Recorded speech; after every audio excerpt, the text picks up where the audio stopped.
Alright guys, welcome back to another episode of the FIRL Quick Dive. Now this week, we are going to talk about number 1, Riverstone, number 2, Dnex, and number 3, Airasia. Airasia just hit RM1. So we're going to share with you our thoughts. Now, before we begin, just on the disclaimer, we do own some shares mentioned in this video.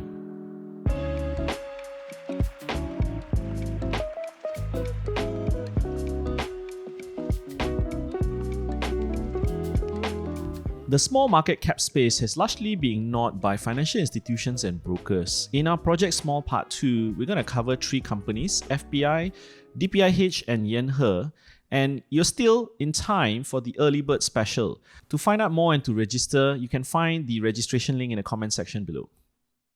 Okay, John, once again, we're back at it with gloves. Yep. This time it's, Singapore listed company, Riverstone, right? On my screen here, it's down 22% this year. No surprise. I'm not sure if it's better than Tom Glove. Probably in terms of share price, maybe a little bit.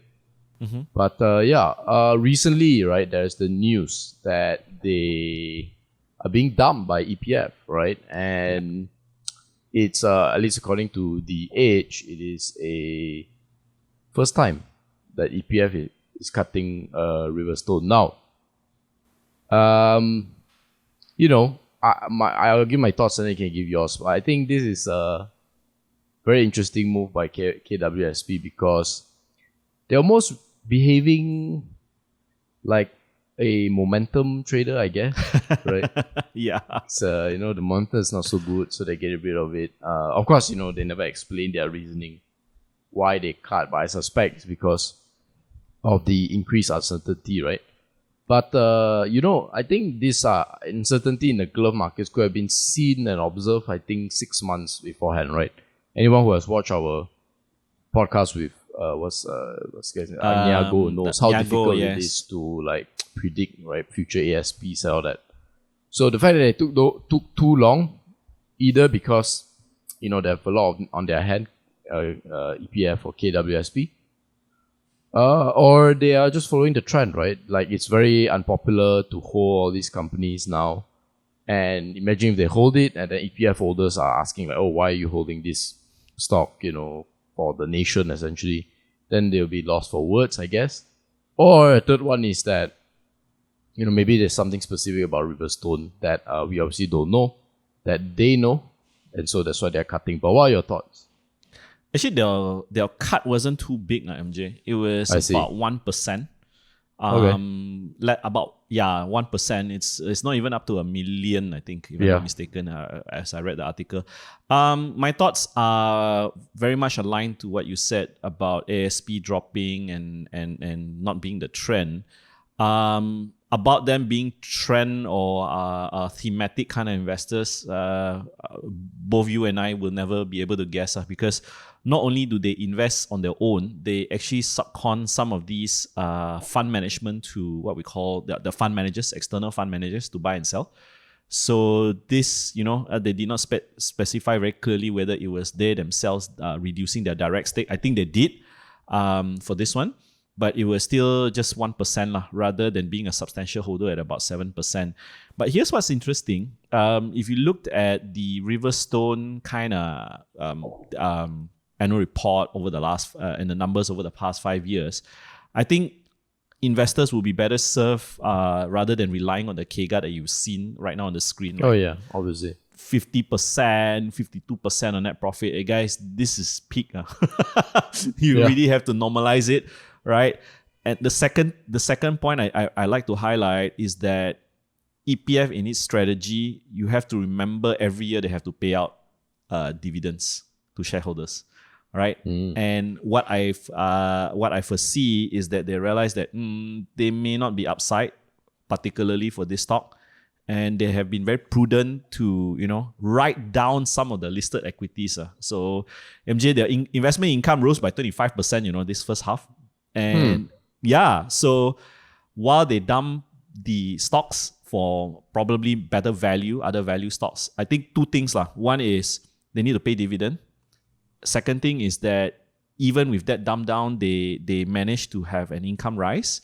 And then the third thing is actually they had quite a prudent accounting measure. So what they did was they actually written down listed equities that on losses on their equities. So this quarter, 210 million was written down compared to 1.16 billion written down in the preceding year quarter. So actually times are much better in terms of for equities for EPF, it seems, because last year they wrote down much bigger, 1.6 billion compared to this quarter's write down was 210 billion. So I think as an investor, we have to be cognizant of a few things also, MJ, because EPF, they have a mandate to pay out, right? And the beauty of us as retail investors, we don't need to have a fixed duration where we need to pay out. So very true. Yeah, so it's easier for us to lengthen our time horizon as compared to EPF. They have a mandate, and right now they really rely on equities to bring in income for the fund, because with the drawdown of iChitra, Lestari, all this kind of, so fund is reducing, and yet the yields for fixed income, things like your money market, things like your bonds, you're not going to see increasing rates.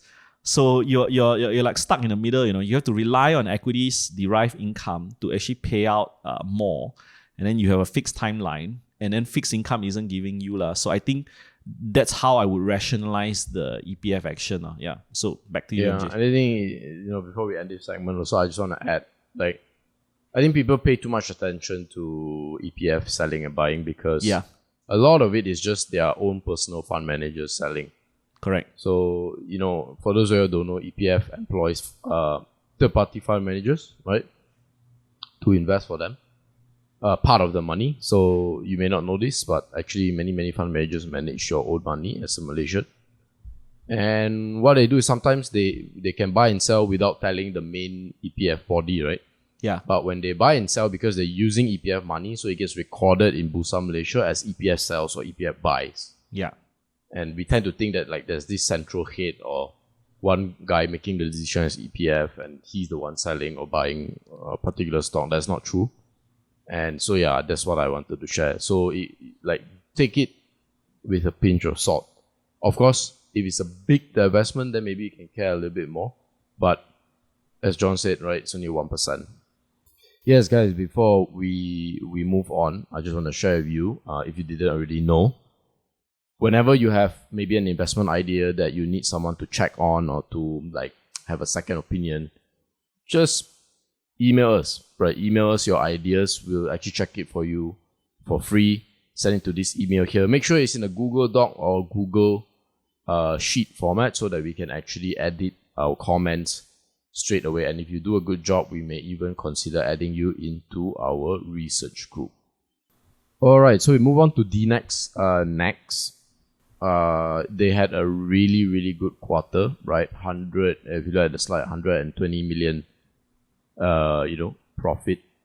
So the 18-month profit rather.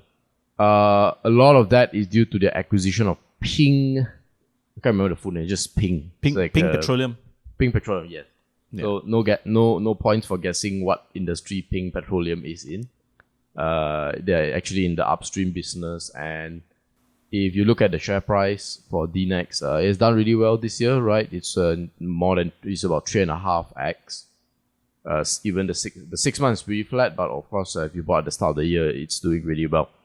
Now, I'll give my thoughts first, and I think this is something that they acquired the company, I believe, in July, Ping, and it's just in my thoughts, right? What synergy does Ping have with the main business, with Silterra, with all the other stuff?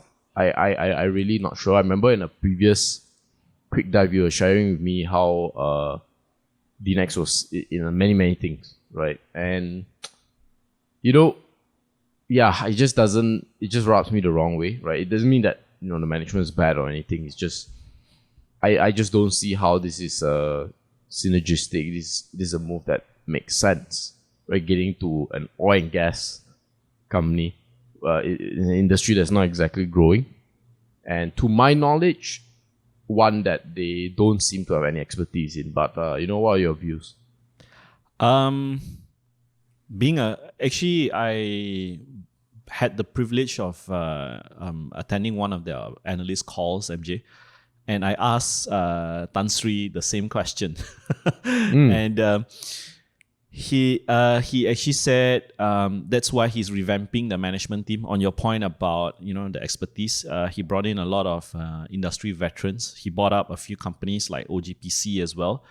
So I'll cover things like what you mentioned first, which is like they're now turning more and more into a conglomerate. In the previous videos we did cover about the previous businesses, which was mainly government based or government focused IT businesses. Now they've diversified into petroleum, and then with the added acquisition of Silterra, now going into semiconductor front end manufacturing. So what exactly are they? I think the first point is he brought in, to be fair to them, that he brought in key members that were having the right expertise and experience based on what I read for these businesses.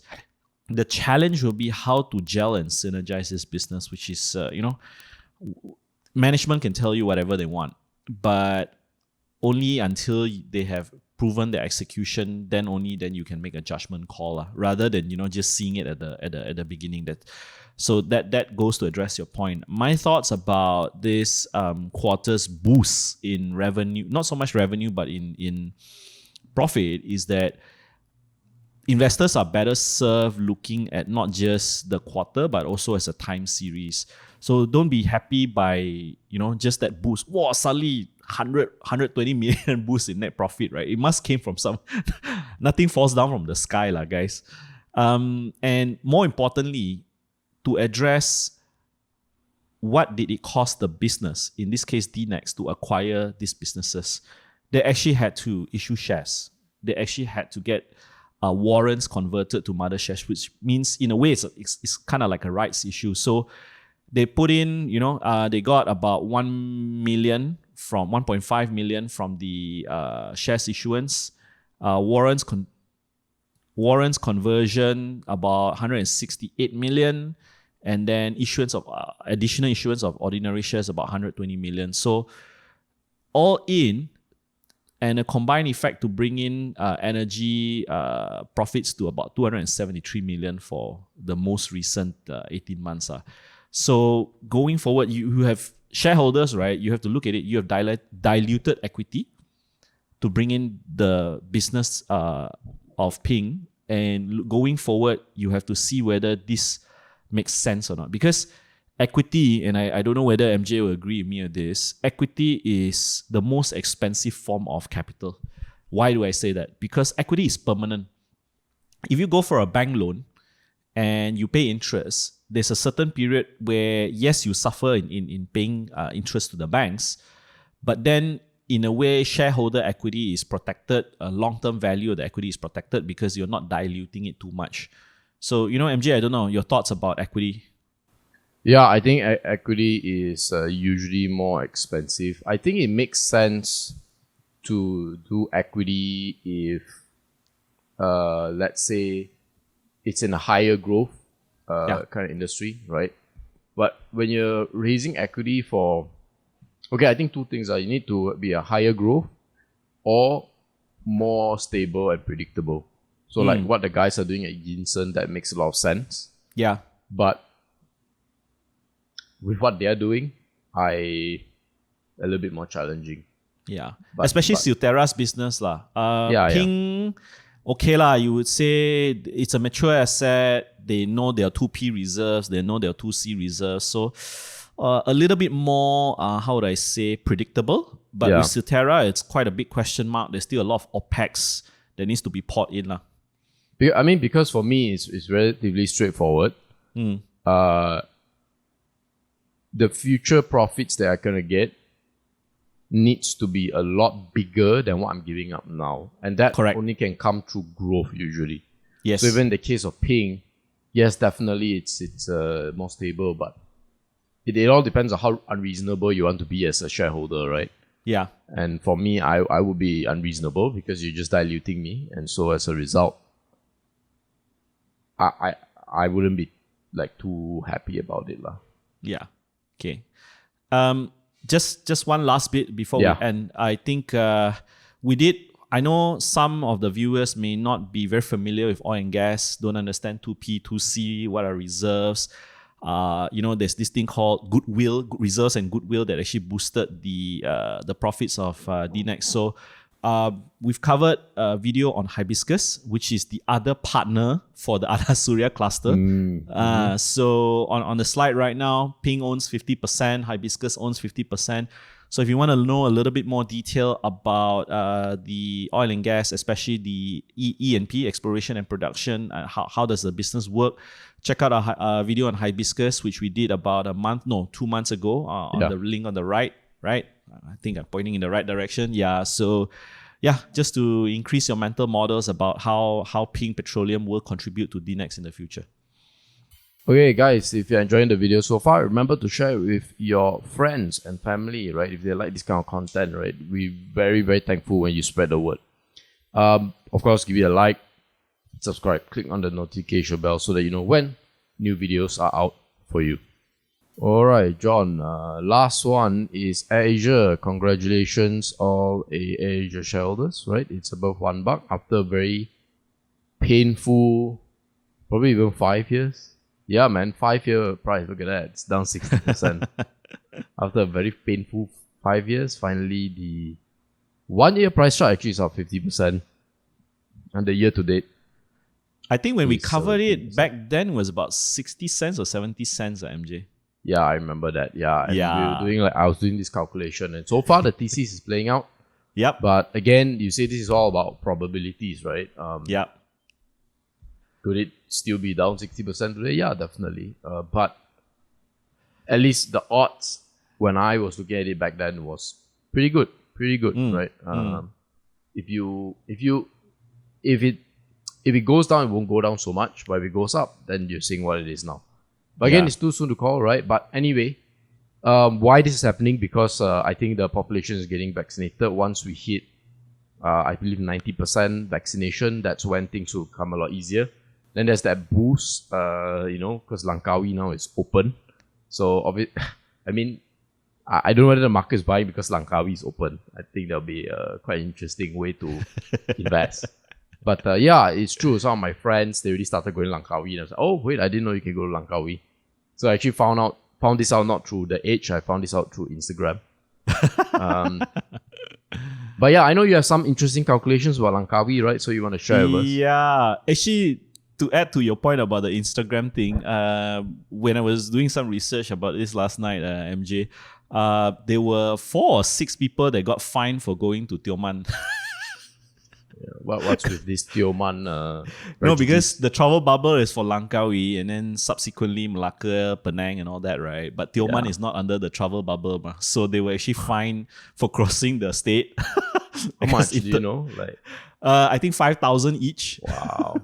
Yeah, I can't remember it was 4 or 6. I think it was six people, and they are mainly from KL, so they were fine.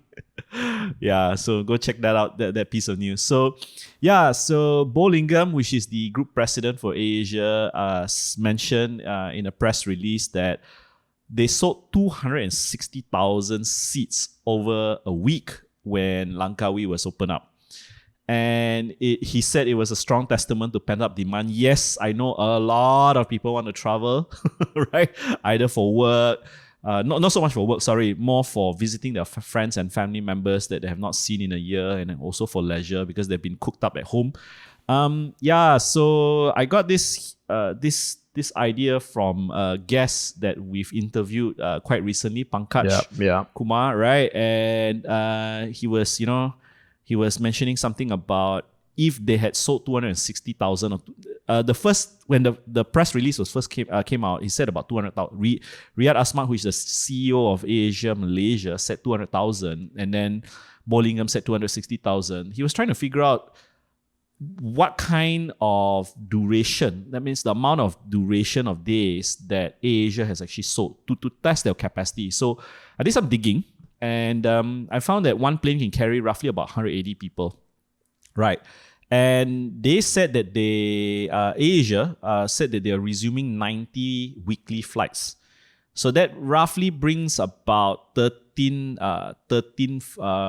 okay, so 90 weekly flights. That means per day, there's roughly about 13 flights, right? So I calculated for 200,000, not even 260,000, seating capacity of 180. That means the planes are full, packed to the brim, 100%, right?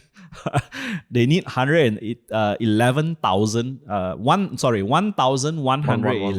1,111 flights to cater to 200,000 people. That means they need to fly to Langkawi continuously with full planes for a duration of 86 days. For some party going on in Langkawi, you know. Never know. 200,000. So actually, why is this calculation? Why did we want to do this calculation? Is to see what is the capacity increase for the planes, one, and how logical is it and stretched out over how long? Because one calculation that, if you guys are Airasia shareholders or just numbers freaks, right? You want to calculate what's the average fare per of these flights and then multiply by all the numbers and the stats I've given you. And you want to see how much Airasia raked in. Because one thing is about selling the amount of tickets. The second thing is whether it is enough to cover their costs. So, right. I think it's a good thing, MJ. I think opening up, I'm actually looking forward to the economy opening up. I guess we cannot live in bubbles for too long. The economy needs rejuvenation. People need to find ways to make money. I think one of our friends, Peter Law, MJ, he just texted me this morning a chart about absolute poverty on the rise during this pandemic, and I really feel for those people who are on daily wages. I know it's tough for them, so I really hope that you can only hand out cash to them for a certain period. Even the government coffers can't do that forever. So the best way for a sustainable long-term solution is opening up the economy. I know, there may be brick brats that say, oh yeah, you're encouraging for clusters, but with the vaccination coming to 90%, what else can you do? That's the best that you can do already. Then what else? You want to stay at home for the other year? You're absolutely right. Yeah. So I have 2 points to break down based on what you say. The first is the investing side of things, right? The investing side of things, I think it's a good case study. I remember when we came out with the Airasia video, I think last year we did one, and then this year we did another big one. And people were kind of disagreeing, especially the first one. Then the second one, people were still a bit skeptical about our calculation and all that. But my logic is very simple, right? Like we have to be in the skies, no matter what. Yes. Right. All this talk about people getting used to, I don't know, Zoom and working from home and isolation. The culture has changed. I don't know, man. So does that mean that we exercise less now outdoors when things open up? I don't think so, right? The minute it open up, my friends, straight away we went and play some futsal and go some hiking. Of course, this is with us being double vaxxed already, right? Yeah. So I think that's where I want to share the lesson about investing, is that you have to operate based on what is most likely going to happen, or even what's sure to happen, right? What is sure to happen is going to open. Yeah. The thing is, we don't know. But we know it has to open soon. We don't know when. Maybe this is the vaccination. Maybe it's whatever, right? Maybe it becomes an endemic. All these fancy words that people use. But it's going to be there. So when the price of an airline is so depressed, that's where I thought, hey, it makes sense to put a little bit of money, right? Not financial advice, but that's how I think an investor should think about investing. It's all about probabilities. It's not about yes, no, if it opens. Then if it's going, I know for sure it's going to open soon, then I will go and invest. No, that's not how it works, right? It's on the probability it will open, more likely open soon. Therefore, I do it. And that's the advantage. The people waiting for it to open. Imagine now you're waiting for the news, right? That planes are now open and flights are okay. Then you invest, right? Of course, it's not a bad idea, but you will missed out on all the gains if you started at 60 cents. So 60 cents to today is 80%. Yeah. Right? No, sorry, 60. Yeah, about 60, about 2/3. Yeah. Right? So that's and the also investment front. Yeah, sorry, you got something? Just to add on to your point, you don't buy at maximum optimism. Oh yeah. You always have to buy. Just to reiterate your point, you always the struggle for especially value investing is this. You always have to buy at maximum pessimism so that you have your margin of safety. A lot of people buy when FOMO kicks in, which is maximum optimism. And where is your margin of safety? You have to buy when the companies are on the operating table. They're about to face death, right? It looks like as if they're about to face death. But then suddenly, the surgeon just got it right and then managed to sew up the heart, but you see, that the surgeon's decent. Yeah. Likelihood of making a mistake is very low. Could he still make a mistake? Yeah, absolutely. But this surgeon is Airasia we're talking about, right? So again, we never know. Maybe we post this video and then it drops back to 80 cents, 70 cents. You just never know. But I want to share this because this is how I think people should look at investing. There's no sure thing. There's no certain. Correct. If you want certainty, just go and buy bonds. So and even bonds is no certainty. I look at Evergrande. Exactly. Big government bonds, I guess. Yeah. So So the second portion is really the vaccination, and my thoughts are that we are all going to live with COVID. It's going to be like the flu. Yeah. Right. It's going to be very contagious, but because of vaccination, the death rates are going to fall, and that was one of the issues I had with the reporting of this COVID. Is that people kept focusing on the number of cases, not the number of deaths per thousand and things like that. And that doesn't mean that Malaysia wasn't high, and certainly that there were errors being made by the relevant authorities. But I think that's what we should be looking at. And I think based on the vaccinations, the stats, it looks like deaths are not that prevalent anymore. So it doesn't, in fact, you could say it doesn't really matter if it goes up to 30, 40,000 cases, right? It will increase the death rate by a very small amount. Imagine, the example I always give is, imagine if, the authorities always share the flu cases every day. Or dengue every day. Every day. That's it. We'll never go out. Yeah. We will never go out. Actually, just to add to some stats to your point, the breakthrough rates are in the 2 decimal places, MJ, for death. I see. So that means I think it's something just came out 2 days ago, because I was worried for my kids because the schools are opening up. And, my son's only 5, so I can't vaccinate him. But I'm thinking of putting him on a flu jab. So to the point about the death breakthrough rates, I think it's the 0.0 something rate. If I'm not mistaken, Pfizer was 0.02, and then the AstraZeneca one was 0.01. Obviously, the AstraZeneca one has a smaller sampling size. So the breakthrough death rates for the double vax people are actually very, very low in the 2 decimal places percentage. Yeah. If I'm not mistaken, even if you prorate the AZ one, it's still the best. Correct me if I'm wrong. Yeah. I think it's 5 times smaller right now than Pfizer and Sinovac. But even if you prorate, even if you times 5 everything, it's still actually a little bit better. I think Sinovac is the worst one right now. Yeah. But even then also, it's not like a huge number, but certainly it's in the hundreds, I believe. Yeah. So I think we'll call this to an end. And guys, thank you for spending your time watching us just talk about what we usually do when we're out at Mamak and talking about investing. That's right. Again, if you enjoy the video, make sure to like, comment, and subscribe. Follow us on our other socials like Facebook, Instagram, TikTok. Join our Telegram group for updates. And see you next week actually.